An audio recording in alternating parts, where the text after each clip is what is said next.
Hello बच्चों, राधे राधे। कैसे आप सब लोग? आई होप आप सब लोग अच्छे होंगे। जैसे कि मैं आप सबको बताना चाहता हूँ, मेरा नाम विवेक मिश्रा है और मैं आप सबका खाना कोचिंग सेंटर में स्वागत करता हूँ। बच्चों, आप लोगों से अनुरोध है, अगर आप लोगों को हमारी वीडियो पसंद आ रही प्लीज हमारे चैनल को सब्सक्राइब कर दीजिए, लाइक कर दीजिए और अपने तमाम दोस्तों के साथ शेयर कर दीजिए, जिससे कि ज्यादा से ज्यादा लोगों तक ये वीडियो पहुंचे, उनको भी इस वीडियो को लाभ मिले। चलो बच्चों, देर न करते हुए क्लास की शुरुआत करेंगे। कल हम त्रिभुज पढ़ रहे थे। कल हमने सीखा था त्रिभुज में थेल्स के प्रमेय का विलोम। आज हम प्रश्नावली 6.2 के सवालों को लगाएंगे। चलो, तो देर न करते हुए क्लास की शुरुआत करेंगे। प्रश्नावली 6.2 के प्रश्न नंबर 1 से शुरुआत करेंगे।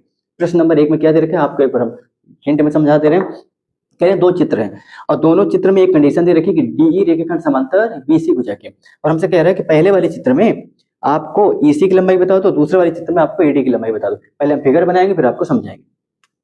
चलो फिगर बना ले रहे। क्या दे रखा है? ये हमें फिगर दे रखा है। चित्र वगैरह हमसे बनता नहीं, कोशिश कर रहे हैं बना ले रहे हैं, आप समझने की कोशिश करिएगा, ठीक है ना। चलो, ये ए है, ये बी है, ये सी है, ठीक है ना। और ये समांतर दे रखा है, ये डी है, ये ई है, ठीक है। चलो, और दूसरा वाला बना ले रहे हैं। दूसरा वाला ये दे रखा है, कुछ ऐसे दे रखा है, ठीक है ना। ऐसे दे रखा है, इस पे दे रखा है ये ए है और ये आपका बी है, ये आपका सी है, ठीक है। चलो, अब हमसे दे क्या रखा है, इसमें भी दे रखा है ये भैया, ये डी है, ई है, ये इसके समांतर है, ठीक है ना। और हमें दे क्या रखा है आपको बता दे रहे हैं, पहले हम लिख दे रहे हैं। हमें देखा ईडी दे रखा है 1.5 सेंटीमीटर इस वाले में, और हमें क्या दे रखा है, और हमें डी दे रखा है 3 सेंटीमीटर, ये 3 सेंटीमीटर दे रखा है। और हमें क्या दे रखा है, और हमें ए दे रखा है 1 सेंटीमीटर इस वाले में। दूसरे वाले में क्या दे रखा है, इसमें दे रखा है एडी, हाँ ए 1.8, ये 1.8 सेंटीमीटर। और आपका दे रखा है इसी कितना दे रखा है, ये दे रखा है 5.4 सेंटीमीटर। और आपका क्या दे रखा है, आपका डीबी कितना दे रखा है, ये दे रखा है 7.2 सेंटीमीटर, ठीक है। और हमसे क्या पूछ रहा है, एडी, ये हमको इसमें पता करना है और इसमें ये पता करना है, ठीक है। अब देखो, हमसे कह रहा है कि दो चित्र दे रखे हैं, दोनों में एक ही दशा लगी कि भैया डीई रेखाखंड समांतर बीसी के, सेम यही दशा इसमें लग रखी है, डीई रेखाखंड समांतर बीसी के, ठीक है। और हमसे कह रहे हैं इस बीसी की लंबाई बता दो, इस वाले त्रिभुज में आपको इस एडी की लंबाई बता दो। कुछ नहीं करना, चलो पहले वाला केस ले लो। पहला वाला केस ले लो। हमने क्या बताया, पूरे 6.2 में सिर्फ दो ही चीज का खेल है, एक थेल्स के प्रमेय का, एक थेल्स के प्रमेय का विलोम का, ठीक है। चलो, हमें क्या कह रहा है, पहले आप ले लो त्रिभुज ए बी सी में, ठीक है ना। क्या दे रखा है, दिया है, क्या दिया है आप ही बताओ। दिया है कि भैया डीई रेखाखंड समांतर है बीसी, क्लियर है। और जब डीई रेखाखंड समांतर बीसी की होगा तब थेल्स का प्रमेय लगता है। और थेल्स का प्रमेय क्या होता है कि अगर ये डीई रेखाखंड समांतर बीसी के है तो इस त्रिभुज के इस भुजा के खंडों का अनुपात इस भुजा के खंडों का अनुपात के आपस में बराबर होगा। यही हम निकालेंगे। चलो दिखा दो। तब क्या लिखोगे, तब थेल्स के प्रमेय से, क्या लिखोगे आप, तब थेल्स के प्रमेय से। तो आप थेल्स का प्रमेय इसमें लगाओ, क्या होगा आप ही बताओ। थेल्स के प्रमेय से आप क्या लिखोगे, एडी, और एडी अपॉन डीबी ये किसके बराबर होगा, ए अपॉन ई सी, ए अपॉन ए सी। चलो वैल्यू आपको पुट कर रखना है, देखो लगा दो। वैल्यू आपको दे रखा, हमने, आप यहाँ पे लिख भी लेना वैल्यू, हमने वैल्यू को लिखा नहीं है, तो कहने मतलब जो वैल्यू दे रखी है हमने यहाँ चित्र पे दर्शा रखी, चित्र से आपको वैल्यू लेना। देखो अब आप बताओ, एडी कितना है आपका 1.5, और आपका डीबी कितना है 3, ए कितना है आपको 1 सेंटीमीटर, और ईसी कितना आपको ये पता ही करना है आपको। जिसको निकालना उसको एक तरफ ले आओ और जिससे निकालना उसको एक तरफ ले जाओ। 1 है 3 नीचे ऊपर चला जाएगा, 1.5 आपका नीचे आ जाएगा, ठीक है ना। ईसी कितना आ जाएगा, दशमलव हटा ऊपर 0 बढ़ेगा, 15 का 15, 15 दूनी 3, ईसी बराबर कितना आ गया आपका 2। ईसी कितना आ गया बच्चों, 2। ईसी कितना आ गया आपका 2, ठीक है ना। आप ईसी लिख लो 2, ईसी कितना आ गया 2। तो पहले वाले केस के लिए ईसी कितना आ गया 2। आई होप आपको समझ में आया होगा। आप इसको लिख लीजिए, हम आगे की तरफ चलते हैं, ठीक है, क्योंकि हमारे पास जगह की कमी है। इसको मिटाएंगे फिर आगे चलेंगे। लिख लो, देख लीजिए। चलिए देखिए, पहले वाले केस के लिए हमारे निकल आया इसी। अब चलते हैं इस वाले केस के लिए। चलो, तो हमें क्या करना है, देखो बच्चों देखना। अब चलो दूसरे वाले में आपको लिख के दे रहा है। थोड़ा लाइट चली गई बच्चों, रुकिएगा 1 मिनट में, लाइट चली गई है।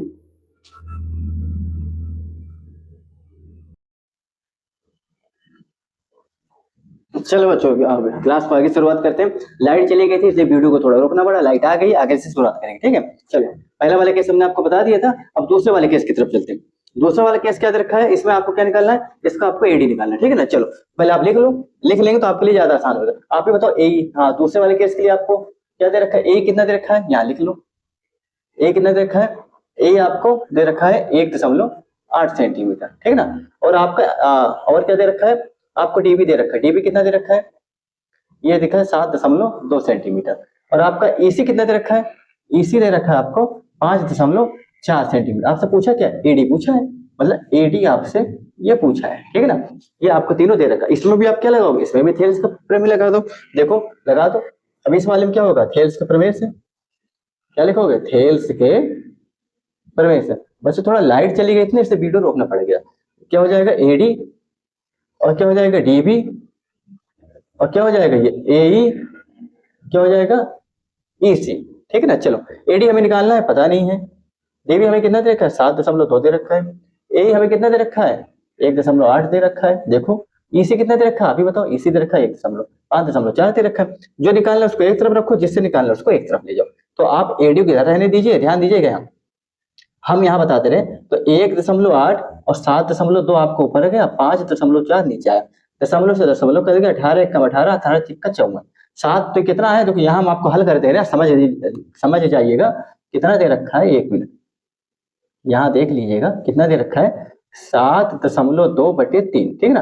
अब आप क्या करो, यहाँ दशमलव हटा के यहाँ 0 लगा दो, ठीक है। अब देखना, अब आप इसे काट दो, किससे करेगा, 6 12 बार और 6 5 बार, ठीक है ना। अब इन्हें काट दो, 5 1 5 और 5 दूनी 10 और 5 चौके 20, कितना है 2.4, कितना है समझ लीजिएगा 2.4। तो कहने का मतलब आपका हाँ एडी कितना आ गया, 2.4, 2.4 एडी आ गया, और ईसी कितना आ गया 2 सेंटीमीटर। आई होप आपको समझ में आया होगा। आप फिर देख लीजिए, हमने यहाँ काटा दशमलव से दशमलव हटा, 18 1 18, 18 3 54, 7.2/3 था। अब 7.2/3 हमने यहाँ लिखा, दशमलव उठाए नीचे 30 आ गया। अब 6 5 30, 6 12 बार 72, ठीक है ना। अब आप इसे काटो, 5 1 5 नहीं सॉरी 5 दूना 10, 2 बढ़ा दशमलव लगाओ, 5 चौके 20, तो 2.4 आपका क्या आ गया, ये आपका आ गया एडी। और आपका इसी कितना आ गया 2 सेंटीमीटर। आई होप आपको समझ में आया होगा, ठीक है। तो आप इसे लिख लीजिए, ये आपका था पहला सवाल, आपका पहला सवाल हो गया क्लियर, ठीक है। अब चलते हैं दूसरे सवाल की तरफ। उसमें थोड़ा लाइट की प्रॉब्लम थी, लाइट चली गई थी, इसकी वजह से वीडियो को 1 मिनट के लिए रोकना पड़ा, ठीक है ना। और लाइट जाने से हमें भी समस्या हो जाती, वीडियो रोक के दूसरा वीडियो लगाओ तो थोड़ा सा समस्या हो जाती है, ठीक है। लेकिन लाइट तुरंत आ गई थी, हमने वहां से स्टार्ट कर दिया। चलो ये मिटा दे रहे, ठीक है बच्चों। सवाल आपका हो गया है। अब चलते हैं दूसरे सवाल की तरफ, अब चलते हैं बच्चों दूसरे सवाल की तरफ, अब चलेंगे दूसरे सवाल की तरफ। दूसरा सवाल हमें क्या दे रखा है, अब चलेंगे दूसरे सवाल की तरफ। पहला सवाल हमारा हो गया, अब चलते हैं दूसरे सवाल की तरफ। दूसरा सवाल हमें क्या दे रखा है, पहले हम फिगर बना दे रहे हैं, फिर आपको समझाएंगे, ठीक है। पहले हम फिगर बना दे रहे हैं, देखो पहले फिगर बना दे रहे हैं, फिर आपको समझाएंगे कि दूसरा सवाल आपको क्या दे रखा है, ठीक है। पहले हम फिगर बना दे रहे हैं। ये है पी है बच्चा, और ये है बच्चा आपका क्यू, ये है आपका आर, ठीक है।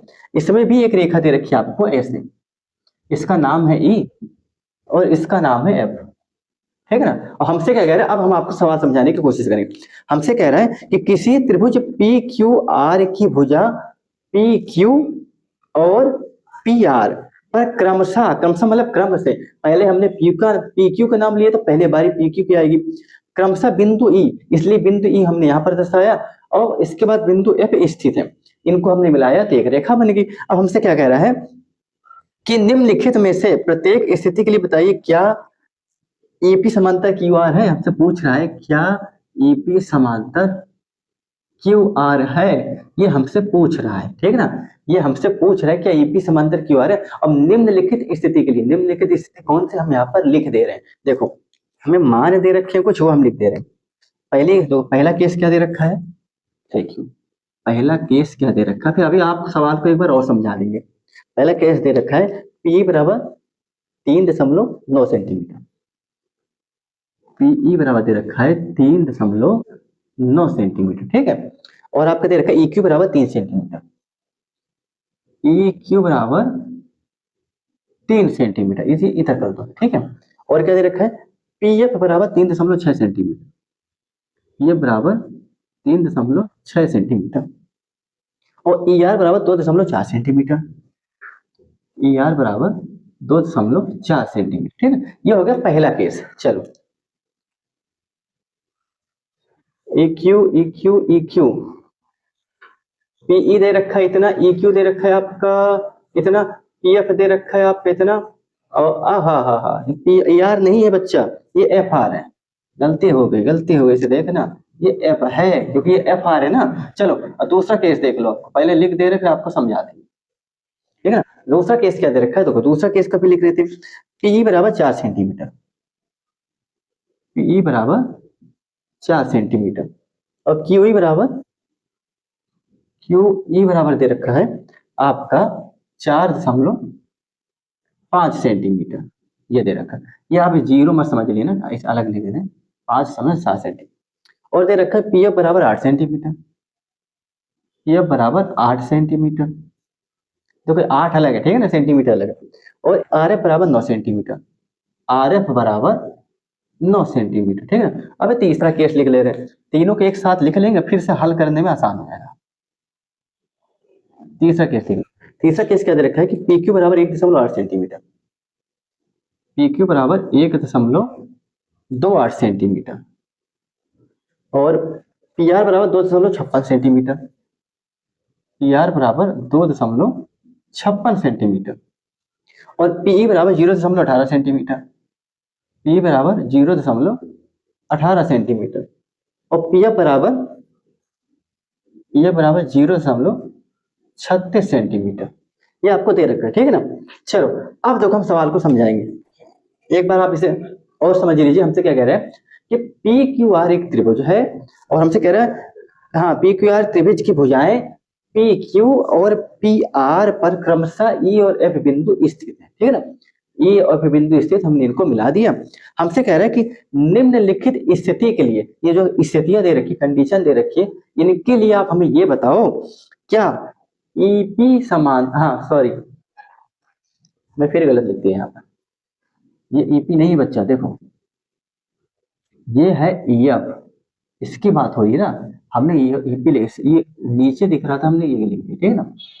बात किसकी हो रही, बात हो रही ईएफ रेखा की, सॉरी ईएफ रेखा खंड की हो रही है। तो जब एक ईएफ रेखा खंड की बात हो रही है तो हम इसकी बात करेंगे। गलती से सॉरी सॉरी बच्चों, हमने क्या लिख दिया, पी लिख दिया। अब देखो हमसे क्या कह रहा है, किसी त्रिभुज पी क्यू आर की भुजाएं पी क्यू और पी आर पर क्रमशः ई और एफ बिंदु स्थित है, और हमसे कह रहा है कि जब ई एफ बिंदु स्थित है, इनको हमने मिला दिया। हमसे कह रहा है कि निम्नलिखित स्थिति, ये स्थितियां दे रखी है, इनके लिए आप हमें ये बताओ क्या ई एफ रेखाखंड समांतर क्यू आर के है कि नहीं, ई एफ रेखाखंड समांतर क्या क्यू आर के है कि नहीं, ये हमसे पूछा। देखो अगर ईएफ रेखाखंड समांतर क्यू आर की होगी तो इसका मतलब इस भुजा के खंडों का अनुपात और इस भुजा के खंडों का अनुपात आपस में बराबर होगा। ये कौन बोलता है, ये थेल्स के प्रमेय का विलोम बोलता है। क्या बोलता है, अगर ईएफ रेखाखंड समांतर क्यू आर भुजा की होगी तो इस भुजा के खंडों का अनुपात इस भुजा के खंडों का अनुपात आपस में बराबर होगा। तो हम यही अनुपात को चेक करेंगे, अगर बराबर आ गया इसका मतलब ईएफ रेखाखंड क्यू आर भुजा के समांतर है, ठीक है। चलो अब हमें यहाँ पर वैल्यू दे रखी है, हम पुट करके उसका अनुपात को देखेंगे, ठीक है। तो इसमें क्या लगाएंगे, इस पे लगाएंगे converse of Thales theorem, Thales के प्रमेय का विलोम। चलो तो पहले केस में ले लो, पहला केस में आप लगाओ, पहले केस में त्रिभुज पी क्यू आर, क्या लिखोगे, थेल्स के प्रमेय के विलोम से, क्या लिखोगे, थेल्स के प्रमेय के विलोम से, ठीक है ना। चलो अब आप लगाओ, पहले पे अगर आप लगाओगे तो क्या लगाओगे, आप ही बताओ, पीई बटे ई क्यू, पीई बटे ई क्यू, और पीएफ बटे एफ आर, पीएफ बटे एफ आर, ठीक है ना। और पहले वाले केस के लिए हाँ यहां से वैल्यू पुट करो, पी कितना दे रखा है 3.9, और ई क्यू कितना दे रखा है 3, और पीएफ कितना दे रखा है 3.6, और एफ आर कितना दे रखा है 2.4। अब देखो भैया दशमलव से दशमलव कट गया, 4 नहीं 36, 4 छंगा 24, 3 त्रिकाई 9 और 3 दूनी 6, 2 एक कम 2, 2 5 बार 1.5 ये आया भैया, 3 एक कम 3, 3 एक कम 3, 3 त्रिकाई 9, कहने बोले 1.3 इधर आया। अब आप ये बताओ 1.3 इधर आया, 1.5 इधर आया, क्या दोनों बराबर है, क्या नहीं है। देखो 1.3 1.5 आपस में बराबर नहीं है, इसका मतलब आप पहले वाले केस के लिए क्या लिखोगे कि भैया ई एफ रेखा समांतर नहीं, ई एफ रेखाखंड समांतर नहीं है क्यू आर के। पहले वाले केस के लिए क्या लिखोगे, ये एस बना लेना, ठीक है ना, ये एस है। पहले वाले केस के लिए ई एफ रेखाखंड समांतर क्यू आर भुजा के नहीं है। क्यों? क्योंकि भैया अनुपात बराबर है 1.3 1.5। आई होप आपको क्लियर समझ में आया हो, ठीक है। आप इसको लिख लो, फिर हम चलते हैं दूसरे वाले केस की तरफ, ठीक है। आप इसको लिख लो, फिर चलते हैं दूसरे वाले केस की तरफ। क्लियर है? चलो यहाँ लाइन खींच देते हैं, समस्या हो जाएगी, मिक्स हो जाएगा। देखो ये तीसरा वाला केस यहाँ से है ना, यहाँ हमने यहाँ के लिए तो समस्या पे। अब देखो ये वाला मिटा देना, ठीक है। अब इसको लिख लो। अब दूसरा वाला केस चेक कर लेते हैं, दूसरा वाला केस चेक कर लेते हैं। देखो अब लिखोगे सेकंड वाले केस में, भैया पहला वाला तो फेल हो गया। अब सेकंड वाले में सेम वही चीज करना है। त्रिभुज पी क्यू आर में क्या लिखोगे, थेल्स के प्रमेय के विलोम से, थेल्स के प्रमेय के विलोम से, यही लिखोगे। चलो इसमें भी आप लगाओ तो थेल्स के प्रमेय से विलोम से, तो क्या लगाओगे, पी इसमें भी रखो, पी बटे ई क्यू बराबर पी एफ बटे आपका एफ आर, ठीक है ना। चलो वैल्यू पुट करो। अब सेकंड वाले केस में आए तो भाई सेकंड वाले केस के लिए पी कितना है हमारा 4 सेंटीमीटर, और आपका ई क्यू कितना है आप ही बताओ। क्यू ई, हाँ देखो देखो देखो इस देखो क्यू ई लिखो, ई क्यू, बात दोनों बराबर है, ई क्यू हो गया, ठीक है ना। ये एफ आर है, हमने क्या कर दिया, हमने आर एफ कर दिया, ठीक है ना। क्लियर है? क्लियर है। अब देखो हाँ, तो ई क्यू कितना आपका 4.5, समझ में आया। हमने क्यू ई लिख दिया था जल्दी में, हालांकि क्यू ई नहीं होगा, हम अनुपात यहां से ले रहे हैं ना, पीई तो ई क्यू होगा, पीई तो ई क्यू होगा। हमने क्या कर दिया, क्यू ई लिख दिया जल्दी से, ठीक है ना। चलो बराबर का आप बताओ। अब पीएफ कितना आप बताओ। सर जी इसके वाले पीएफ तो है 8 सेंटीमीटर, और इसके लिए एफ आर कितना है 9 सेंटीमीटर। अब आप एक चीज ध्यान देना, यही करेंगे सवाल को। देखो भैया आप दशमलव हटाओगे, यहाँ जीरो बढ़ाओगे, 5 8 40, 5 9 45, 8/9 ये आया, 8/9 ये आया, इसका दोनों क्या आ गए, बराबर आ गए। जब ये बराबर आ गए इसका मतलब अनुपात बराबर है, तो सेकंड वाले केस के लिए आप क्या लिखोगे, लिखोगे कि भैया ई एफ रेखाखंड समांतर है क्यू आर के। भैया दूसरे वाले केस, सॉरी सॉरी ये क्या कर दिया मैंने, ये लिखोगे, काटोगे नहीं भैया। 8/9 इधर आए, 8/9 इधर आए, इस पर दूसरे वाले केस के लिए अनुपात बराबर है, तो दूसरे वाले केस के लिए ई एफ रेखाखंड समांतर क्यू आर की हो जाएगा। तो आप ऐसे दो रेखा बना दोगे, कट करने का मतलब भैया समांतर नहीं है, ठीक है ना। तो आई होप आपको समझ में आया होगा। क्लियर है? इसको भी आप लिख लो, ठीक है। चलो इसको भी मिटा दे रहे, दूसरा केस भी क्लियर हो गया हमारा। अब चलते हैं तीसरे केस की तरफ। बच्चों तीसरा केस ऊपर करेंगे, थोड़ा तीसरा केस थोड़ा सा लेंदी है। क्या है, इनकी जरूरत तो है ही नहीं, इनकी जरूरत तो है ही नहीं, इन्हें हटा दे रहे हैं, इनकी जरूरत नहीं, इन्हें हटा दे रहे हैं। अब क्योंकि ऊपर हम इनको हल कर देंगे। अब ध्यान देना भैया, तीसरे वाले केस में पी क्यू दे रखा है, पी क्यू दे रखा है, हमें इसका ई क्यू नहीं दे रखा है इसमें, देखो। और यहाँ एफ आर भी नहीं दे रखा। जब तक ई क्यू एफ आर की वैल्यू नहीं पता होगी आप तीसरा वाला केस हल नहीं कर सकते। तो आपको पी क्यू दे रखा है, पूरा कितना है पी क्यू है, इतना कितना है ई यार पीई है, इतना निकालना है तो कुल में से इतना घटा दोगे, आपको क्या मिल जाएगा, ई क्यू मिल जाएगा। क्लियर है? देखो यहाँ लिखो पी क्यू बराबर क्या लिखोगे, पी क्यू बराबर होता है पीई प्लस ई क्यू, यही लिखोगे, हाँ यही लिखेंगे सब। अब पी क्यू मान कितना है 1.28 सेंटीमीटर, देखो यही दे रखा है ना, 8 सही बना दो, 1.28 सेंटीमीटर बराबर है। पीई कितना है आपका, आप ही बताओ। सर जी पीई तो हमारा है 0.18 सेंटीमीटर, देखो ये दे रखा है। अच्छा ई क्यू हमको निकालना है, जब तक ई क्यू नहीं पता होगा तो आप थेल्स का प्रमेय का विलोम इसमें नहीं लगा सकते हो। देखो इनको इधर लो, 1.2 घटा रहे इधर लिख रहे हैं, ठीक है ना। ये कितना हो जाएगा ई क्यू।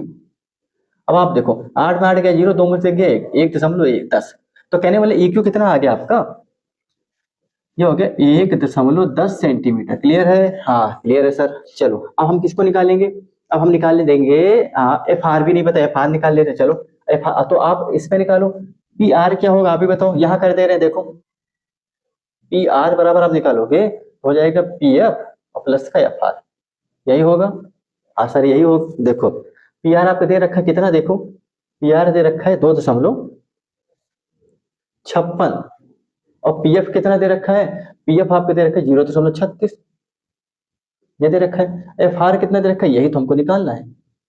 अब इनको इधर लाओ, घटाओ तो तुमको यहाँ घटा दे रहे, नीचे रखे, ठीक है ना। इधर आएगा तो माइनस पाओगे, 6 में 6 गया 0, 5 में 3 गया तो ये 2.20।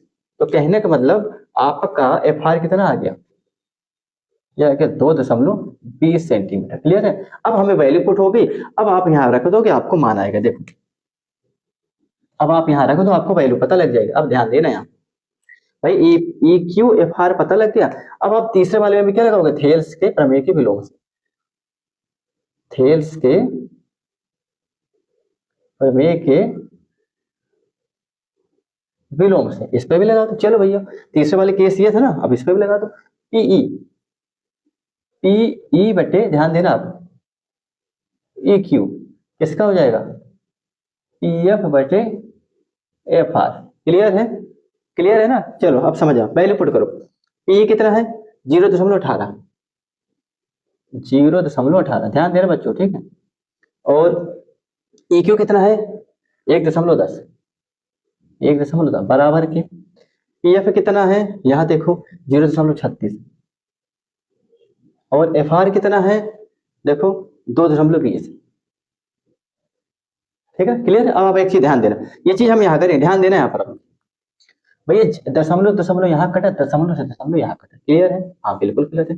अब आप देखना, अब इसे आप काटो, इसे आप काट दो 2 से। देखो आप देखना, 2 नवा 18, 2 पंचे 10, 1 बढ़ा 2 पंचे 10, 9 बटे 55। इसे भी काटो, इसे 4 से, 4 नया 36, 4 पंचे 20, 2 बढ़ा 4 पंचे 20। अब आप देखो इधर भैया 9 बटे 55 यहाँ लिख दे रहे, यहाँ क्यों लिख दे रहे, यहाँ लिख दो 9 बटे 55 और बराबर 9 बटे 55। देखो 9 बटे 55, 9 बटे 55, ये भी बराबर हो गया। इसका मतलब यही लिख दे रहे हैं कि भैया थर्ड केस भी हमारा क्या है, थर्ड केस भी भैया एफ समांतर आपके क्यू आर हो जाती है। ठीक है ना।